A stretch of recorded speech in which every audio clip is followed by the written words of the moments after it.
Hey, I hope you are doing very, very well. I hope the sound is okay in this video. You are gonna hear maybe a laundry machine and people talking. I'm filming this at like 3 p.m. in the afternoon, but I wanted to get this in before the New Year's, and in tonight's video I am going to be doing my 2026 New Year's resolutions.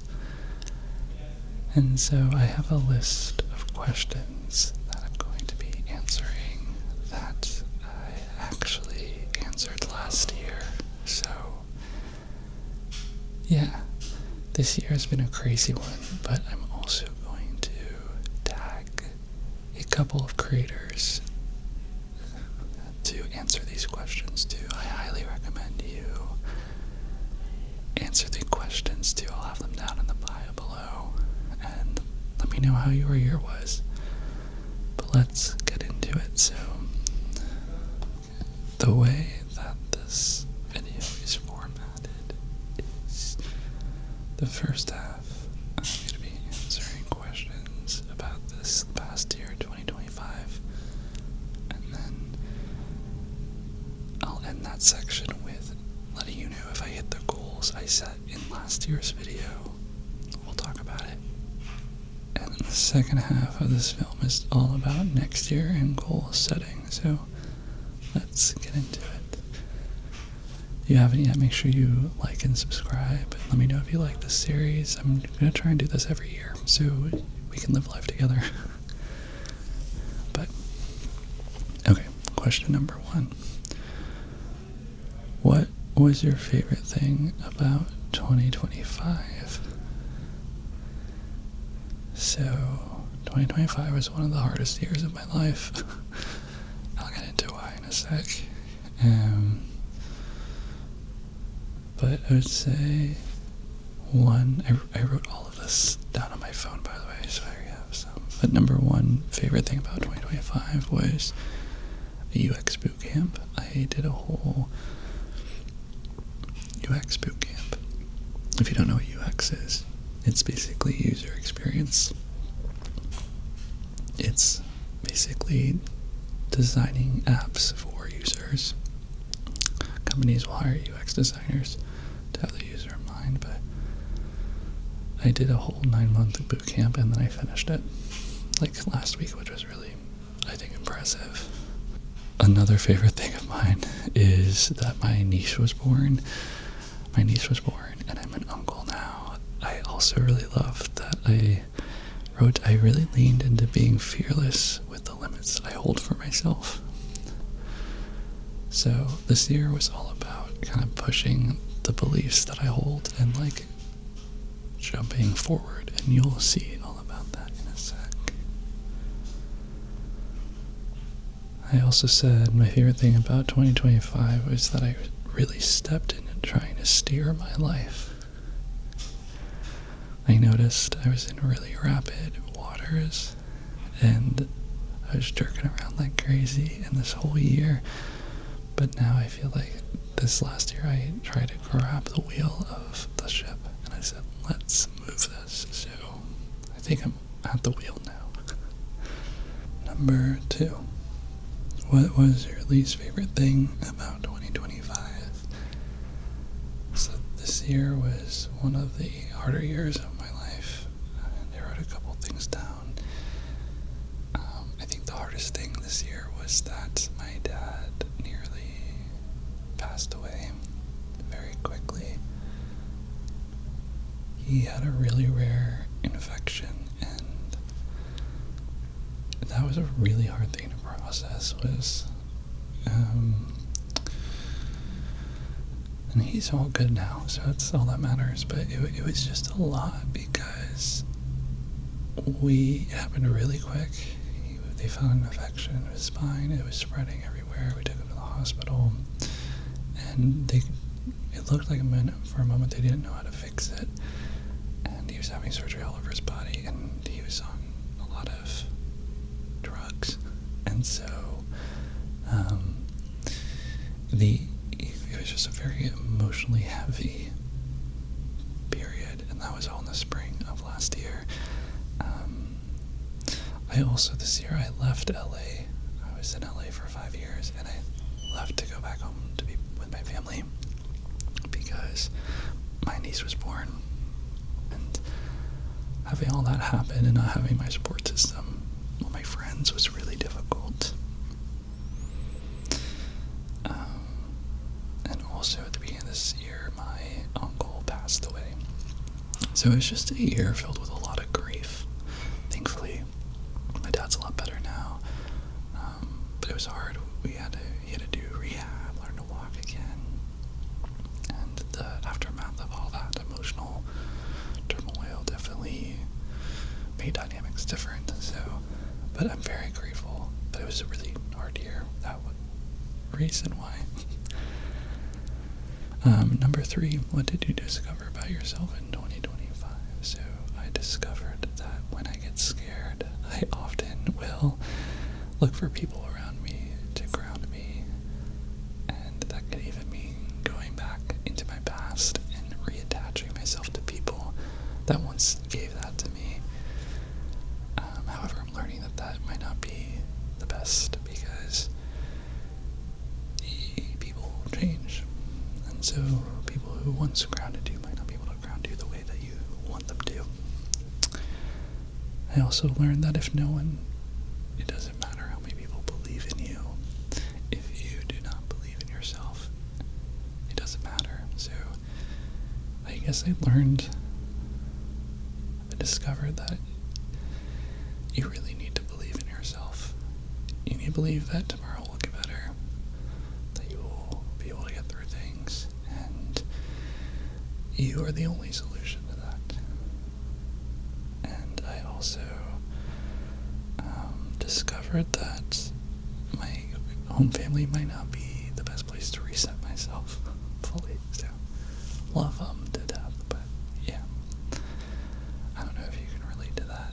It's just like when you have a household filled with people that your actions really matter to, it really does sway the advice, and how you self-regulate is just a little off. So, but yeah. Number 4, what was an obstacle you overcame, and how did you do it? So, love my family, but I definitely overcame feeling encroached by my family after my dad got sick. We were all very emotionally knitted, and then when we got into recovery this fall, so I was in the summer, this fall, I ended up realizing I needed my space again, and it got a little tumultuous. So an obstacle I overcame was having my parents want to be close with me emotionally, and yet not feeling supported in the ways that I needed to from them, and learning to separate myself, even though it didn't feel good because I was emotionally drained, and then learning that I had to also pull myself away so I could rebuild. Yeah, and so I ended up going to LA for a few months, and that helped re-spark me, and right now, I'm kind of back in the same boat of being with family, but I'm trying to reset again. So, I love them, but I think this is just what happens when you get older.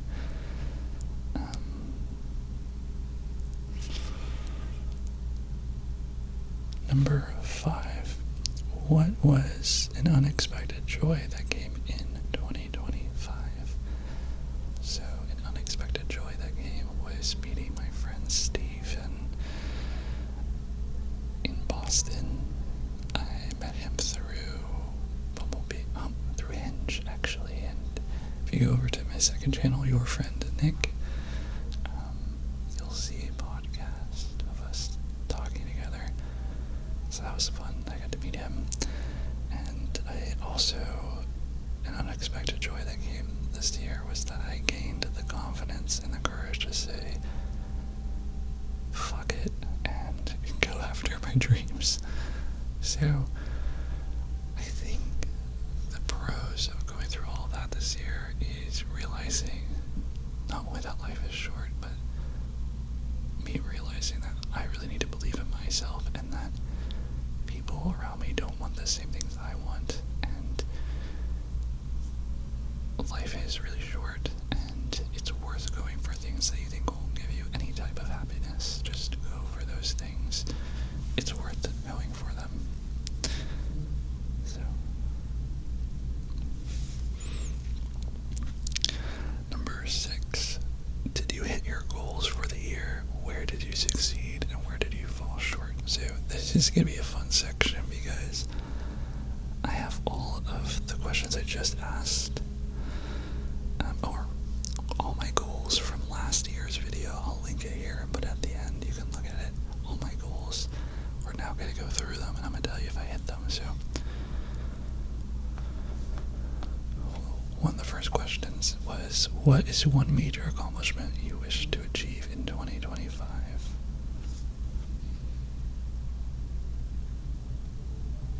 In 2025. And I wrote, I want to shoot or have funding / be close to shooting my feature film.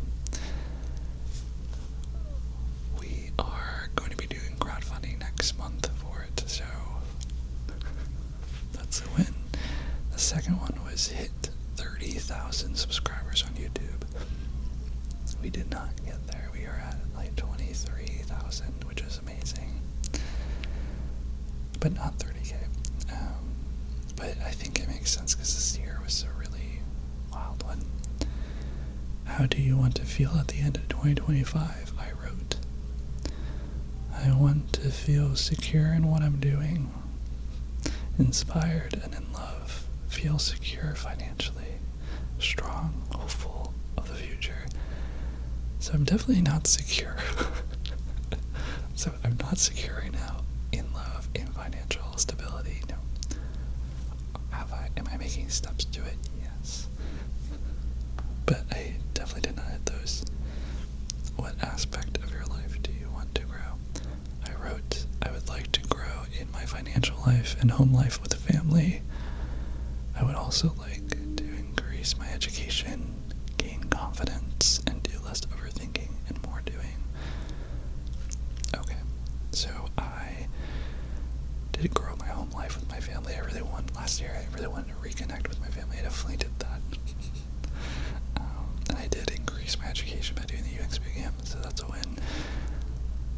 I'm slowly gaining my confidence, and I'm starting to try to do less overthinking, although I do a lot of overthinking. It's so easy to overthink when you are uncomfortable and you don't understand what's causing it. You're just trying to regulate yourself. Another thing I wanted to grow was fitness. Get back into working out 5 days a week and eating healthy. Didn't do that. What new hobby would you like to try? Cooking, pottery, singing, book club? Didn't do any of that. What type of person do you wish to meet in 2025? I wrote, meet someone who sees the awe in my aspirations and sees my talent before what I accomplish. Oh, I love that. I guess I met my friend Steve, and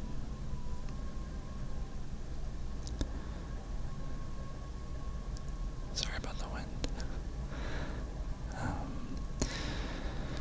I want to meet someone who loves life, is kind to others, stable but also a dreamer. I did not meet them. I want to meet someone that sees me as special. Not yet, but we're getting there. Okay, what do you want to let go of in 2025? I wrote distrust in myself and waiting for answers. Yeah, we definitely were more proactive this year, but we're also not proactive, so definitely on the right path. I wrote, I want to let go of this bind that I need to be in LA to be a filmmaker, to follow my dreams of being a filmmaker, and I definitely have fallen through that. I definitely broke that this year, and I think that's where my discomfort lies, is how do I become a filmmaker? And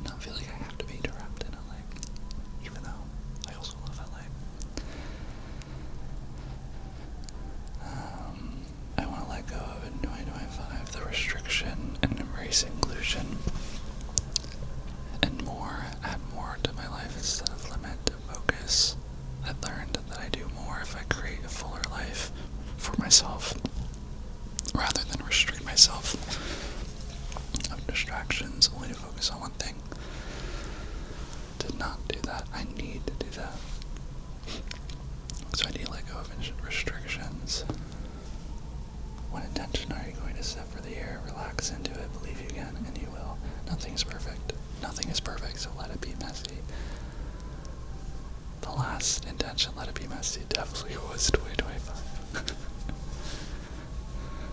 Okay, so now let's get into 2026. Those goals I had, I hit some, I didn't, but it was a crazy year, so that's okay. 2026. Number 7. What is one major accomplishment you wish to achieve in 2025? I want to shoot my feature film. Make sure you follow my second channel, your friend Nick. I really want to shoot it. I really hope we get the funding. I really hope we can shoot it. And I really want to do that. Number 8. How do you want to feel at the end of 2026? So I wrote, I want to fall in love with the life I have. I want stability in myself, my self-worth, my desires, my attributes, my faults, and be content with not being everyone's cup of tea. Yeah. I really want to carve out a space with, like, this is who I am. I love this. I'm not great at this. I'm not perfect. I have faults. You can see them.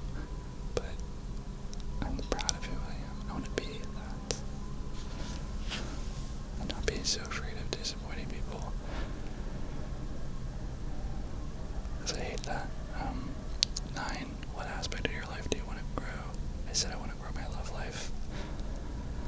Find a partner I can share my life with and see life through their eyes. I really, really, really want a partner. This year maybe made it more clear to me that, like, my family can't replace a partner. And I know you might be like, Nick, obviously, but seriously, my family for the majority of my life have been my comfort zone, my rock, the people that I could be like, if I need to go back home, I can. And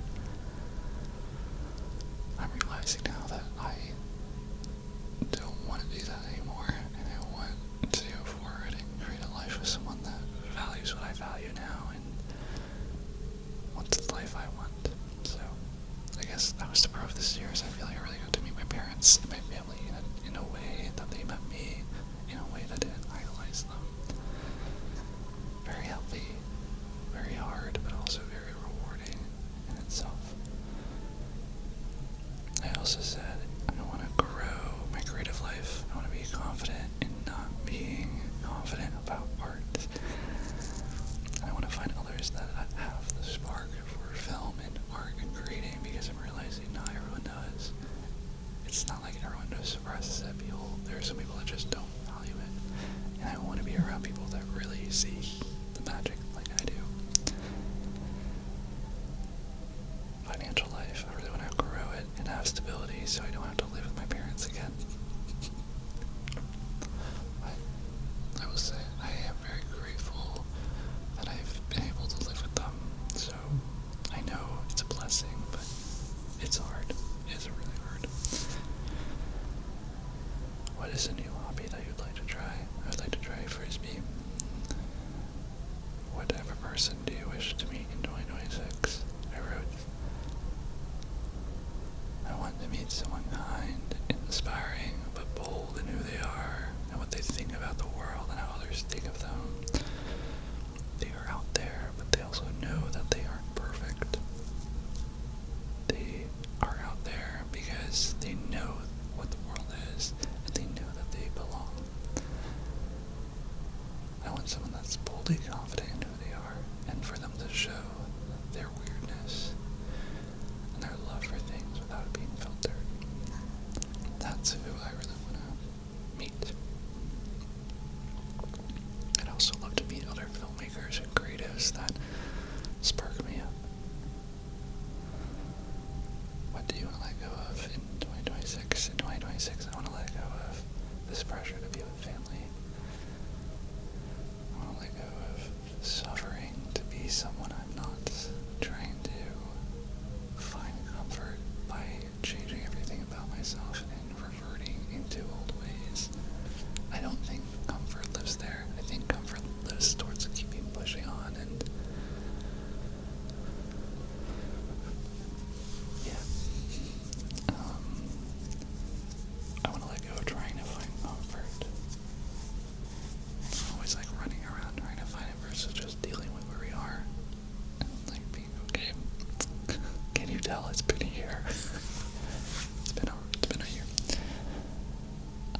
also want to let go of pleasing other people before pleasing myself. I grew up in my life being told to be very selfless, and I think we all can be more selfless, but I also think that it's important that when you are selfless for someone else, that they are selfless to you in a way that fills you up. And it's hard to be giving a lot and not receiving what you need, and sometimes you need to vocalize and be the one that decides what you need and go from there. So, number 13, what intention are you going to set for the year? I wrote this: if you can think of the life you want, you can create the life you want.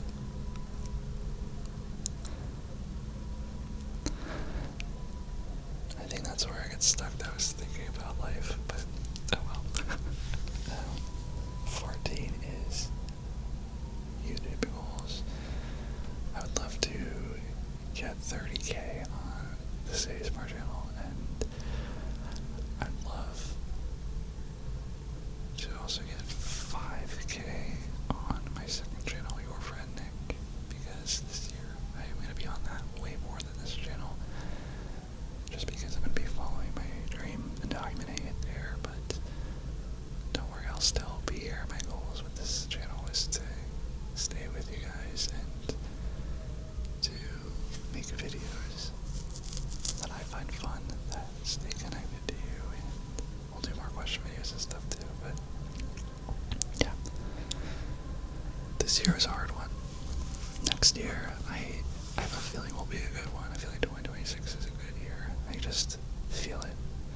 So I hope you have a wonderful year, and if no one's told you, thank you for all the good you do in the world. It does not go unnoticed. I notice it, and everyone in our hive notices it too. Make sure you like and subscribe and join Patreon if you like my channel, if you like me, if you like our community. It's the best way to support us going forward. Asmrramble on Patreon. I also do exclusive videos there, and also check out second channel, Your Friend Nick. It's non-native ASMR, but if you like art and you also want to support me, I'd love to see you there, friend. But yeah, I hope you have a great year, and thank you. To be honest, I'm so grateful for you and our community here, and for you allowing me to have a space where I can just chit-chat to you one-on-one and dive into the messiness of life. And I do this because I know that I would love to watch you or anyone else talk about their life, and just, we're all way more alike than we are ever different, so I just hope this reminds you that. But I hope you have a great night, and I will see you later. And if you're still awake, leave an emoji of a bee, our mascot, and watch last year's video, and you can see how we're different now. So yeah, I'll see you later.